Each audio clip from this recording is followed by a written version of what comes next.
அடிக்கிற வெயிலுக்கு நல்லா குளு குளுன்னு கிர்னி பழத்தை வச்சு குல்ஃபி எப்படி செய்கிறதுன்னு பார்க்கலாம். இந்த குல்ஃபிக்கு வெறும் 3 பொருள் தான் தேவைப்படும். 1 நிமிஷத்துலேயே இந்த குல்ஃபியை சூப்பராக செஞ்சிடலாம். குல்ஃபி செய்கிறதுக்கு நல்ல பழுத்த ஒரு சின்ன சைஸ் கிர்னி பழம் தான் எடுத்துருக்கேன். மேலே இருக்க தோலை சீவிட்டு உள்ளே இருக்க விதையையும் எடுத்துட்டு இந்த மாதிரி சின்ன சின்ன பீசஸாக கட் பண்ணிக்கலாம். கிர்னி பழம் நல்லா பழுத்ததுக்கு அப்புறமா யூஸ் பண்ணுங்கள். அப்போ தான் குல்ஃபி நல்லா டேஸ்ட்டாக இருக்கும். கட் பண்ண கிர்னி பழத்தை ஒரு மிக்ஸர் ஜாருக்கு சேர்த்துக்கிறேன். நல்லா பெரிய ஜாராக எடுத்துக்கோங்க. இதோடவே 1/2 கப் பால் பவுடர், 1/4 கப் கண்டென்ஸ்டு மில்க், இவ்வளோ தான் இதுக்கு தேவையான இன்க்ரீடியன்ட். இதை நல்லா அரைச்சிக்கலாம்.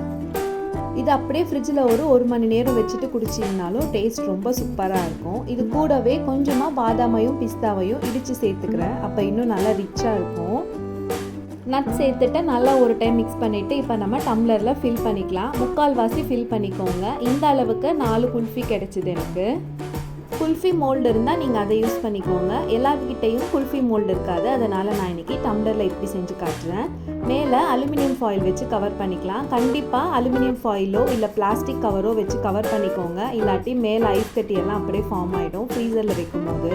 கொஞ்சம் கூட காற்று போகாத மாதிரி நல்லா டைட்டாக கவர் பண்ணிவிட்டு ஃப்ரீசரில் 8 மணி நேரம் இல்லாட்டி ஓவர் நைட் அப்படியே விட்டுடலாம். நான் ஓவர் நைட் அப்படியே விட்டுட்டு காலையில் தான் ஓப்பன் பண்ணி பார்க்குறேன். நம்ம ஊற்றி வச்ச குல்ஃபி நல்லா செட் ஆகி சூப்பராக ரெடி ஆயிடுச்சு.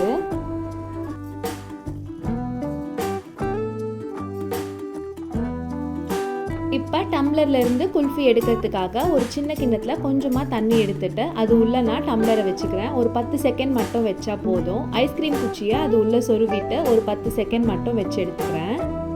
குச்சியை கரெக்டாக சென்டராக பார்த்து இன்சர்ட் பண்ணிக்கோங்க. அப்போ தான் குல்ஃபி எடுக்கிறதுக்கு ஈஸியாக இருக்கும். இந்த மாதிரி ரொட்டேட் பண்ணிகிட்டே இருந்தோன்னா குல்ஃபி ஈஸியாக வெளியில் வந்துடும்.